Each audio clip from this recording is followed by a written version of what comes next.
البدع والأهواء، أهل البدع العقائدية وأهل البدع السياسية. نقول بيننا وبينكم السلف، بيننا وبينكم الكتب، كان فيقول البدع بيننا وبينكم. Bismillahirrahmanirrahim. Alhamdulillah. Wassalatu wassalamu ala Rasulillah alihi washabihi wa ba'd. Kita meneruskan bacaan kitab Bulughul Maram yang ditulis oleh Al-Hafidz Ibnu Hajar Al-Asqalani rahimahullah taala. Disebutkan pada pertemuan lewat yang kita masih di kitab shalah bab yang ke-10, bab salatul jamaah wal imamah, salat berjamaah dan imamah. Disebutkan seorang yang salat di belakang shaf sendirian tidak sah.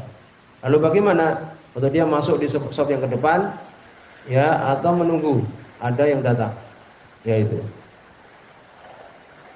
kalau mungkin di depan yang mundur juga boleh juga, tapi kalau menarik jangan. Ya, demikian juga, ya dia nanti setelah itu kalau memang tidak ada temannya dia sholat sendiri. Karena hadis yang jelas, la sholat li munfarid khalfas shaf. Tidak ada sholat orang yang sendirian di belakang shaf. Walaupun Syaikhul Utsaimin mengatakan kalau terpaksa ya tidak apa sholat sendirian. Tapi yang benar ulama ya tidak sah sholat sendirian di belakang shaf. Kemudian juga seorang apabila mendengar iqamat maka hendaknya dia berjalan dengan tenang menuju masjid, menuju sholat. Berikutnya hadis nomor 25 di bab yang 10 ini, ya, qala Rasulullah taala wa an ummi Warqah. Disebutkan ini Warqah oleh Imam Sunani bi fathi wa Warqah, yaitu binti Naufal al-Ansariyah ini.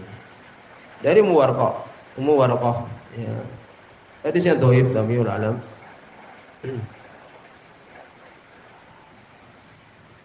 ya disebutkan terjadi itirab, ya demikian, ini kegoncangan ya dalam hadis ini.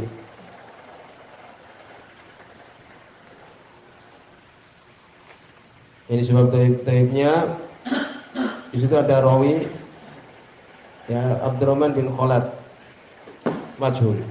Kemudian riwayat yang ini disebutkan kakeknya, ya berarti jaddah, ini neneknya Walid bin Abdullah ini juga majhul riwayat yang lain. Sehingga dhaif. Ya, itirab, dia goncang. Di sini dhaif. Dari Ummu Warqah radhiyallahu anha,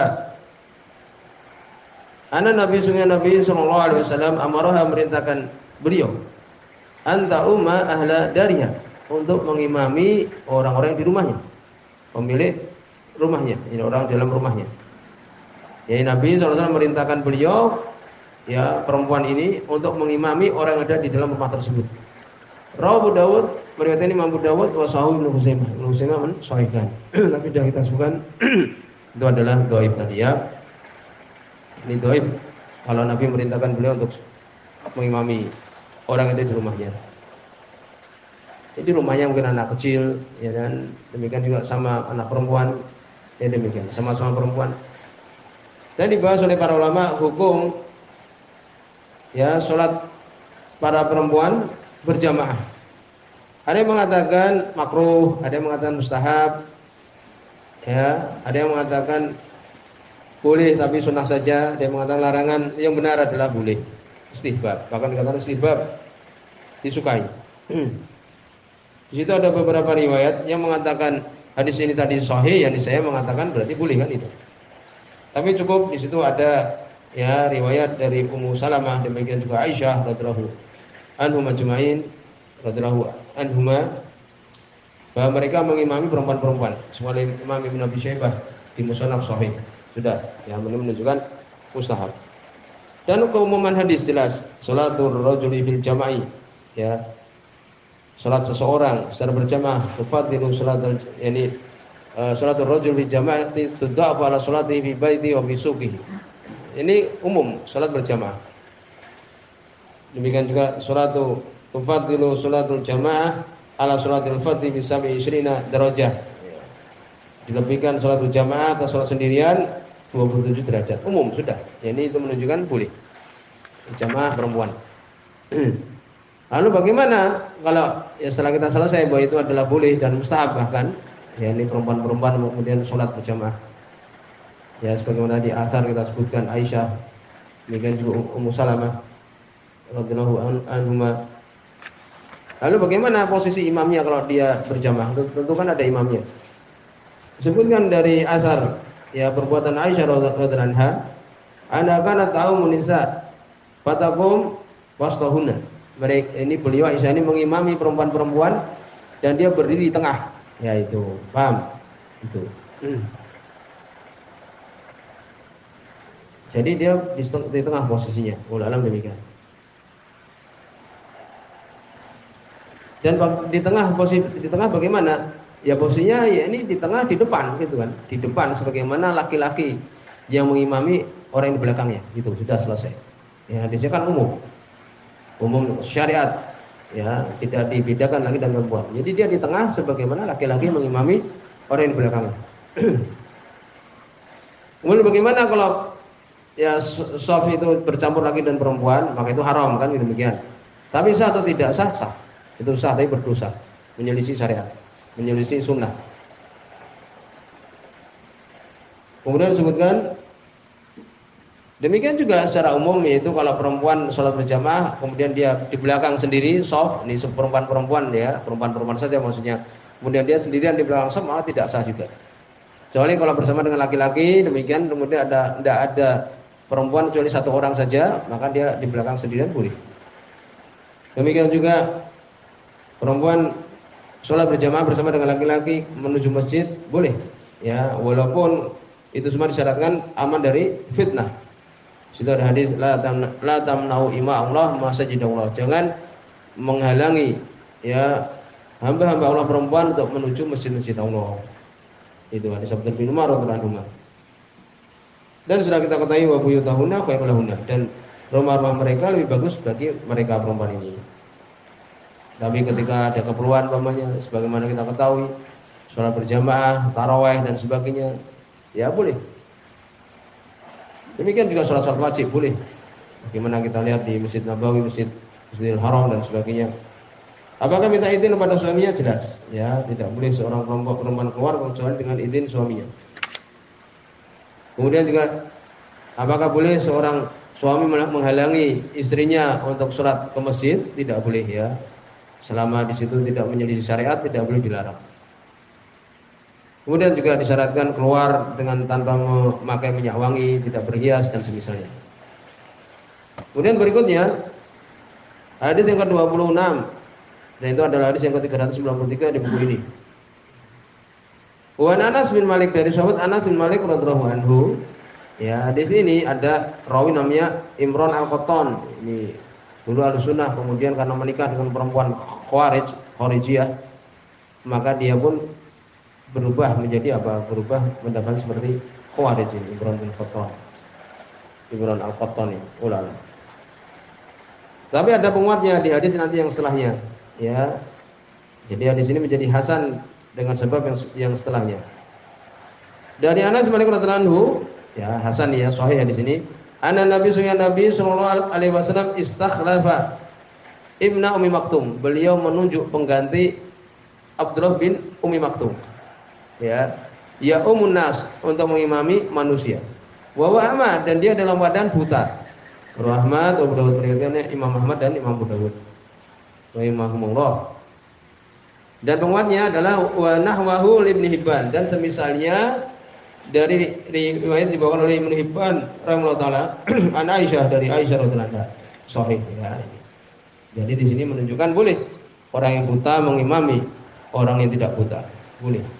Ada orang buta itu dia ini rusak basar, ini mata dia, mata kepalanya, tetapi Allah gantikan mata hatinya. Biasanya demikian. Hafalannya kuat. Seperti kita lihat Syekh bin Baz rahimahullah taala, demikian juga ulama-ulama dulu ada yang buta. Sebutkan Qatadah bin Diamah, ya Abu Khattab, ini dia buta sejak kecil. Ya, Qatadah. Demikian juga yang lainnya. Sebutkan juga ya Imam At-Tirmidzi, sebutkan juga seperti itu di akhir hidupnya buta.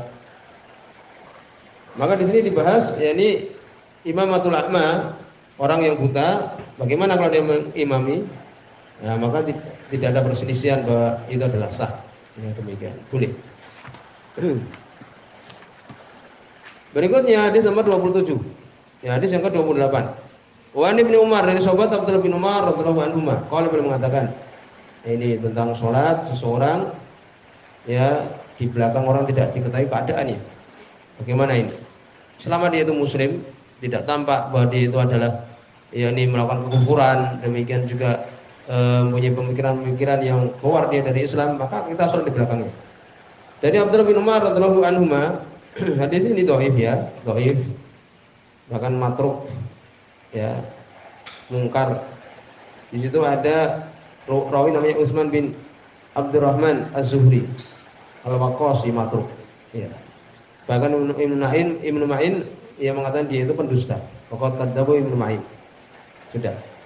Di sini dhaif, tapi sengaja oleh para ulama dibahas masalah ini. Dari Abdullah bin Umar radhiyallahu anhu, maka beliau mengatakan, qala Rasulullah, berkata Rasulullah sallallahu alaihi wasallam, "Shallu ala man qala." Salatlah alaman, ya ini berarti apa? Atas orang yang ini, salatilah jenazah orang yang qala mengatakan la ilaha illallah. Ini selama dia kita ketahui muslim mengucapkan la ilaha illallah, bukan orang kafir, ya bukan dukun dan sebagainya, muslim, maka kita menyolatkan dia ketika salat jenazah. Wasallu, dan salatlah kalian khalfa, di belakang man qala la ilaha illallah, di belakang orang yang mengucapkan syahadat la ilaha illallah.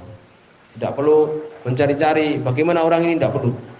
Kita dalam perjalanan ada masjid, tegakkan sholat berjamaah, sholat di belakangnya sudah. Tidak perlu tanya-tanya orang ini bagaimana enggak. Ya demikian. Walaupun di sini dhaif ya. Bagaimana Ibnu Hajar boleh mengatakan rawahu Daraqutni, Imam Daraqutni meriwayatkannya bi isnadin dhaif, dengan sanad yang lemah. Ya ini. Sengaja Ibnu Hajar menyebutkan hal ini untuk dipelajari permasalahan ini. Maka dibahas tentang masalah ini.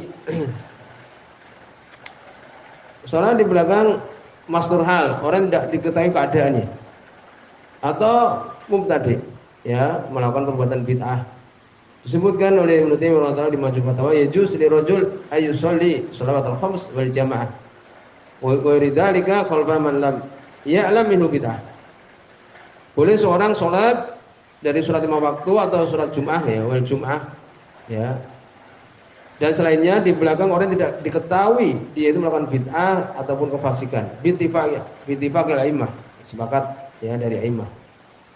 Walaisa min syartil i'timam ay ya'lam ma'mum i'tiqad imami. Tidak termasuk syarat untuk menjadi makmum. Makmum itu mengetahui keyakinan imamnya. Ya demikian. Wala ayam tahinah. Dan tidak perlu untuk menguji, mengetes gimana kamu ini. Ya, sufi atau enggak kamu enggak. Ya tidak perlu untuk ditanya seperti itu. Ya itu. Ya, itu adalah sah. Itu adalah sahih, sah. Bahkan disebutkan Abdullah bin Umar radhiyallahu anhu, beliau salat di belakang Hajjaj bin Yusuf Al-Thaqafi yang demikian dolim. Salat di belakangnya. Sebagian ulama mengkafirkan dia. Abdullah bin Umar radhiyallahu anhu salat di belakangnya. Ya itu. Yang salah demikian, sampai di sini semua sudah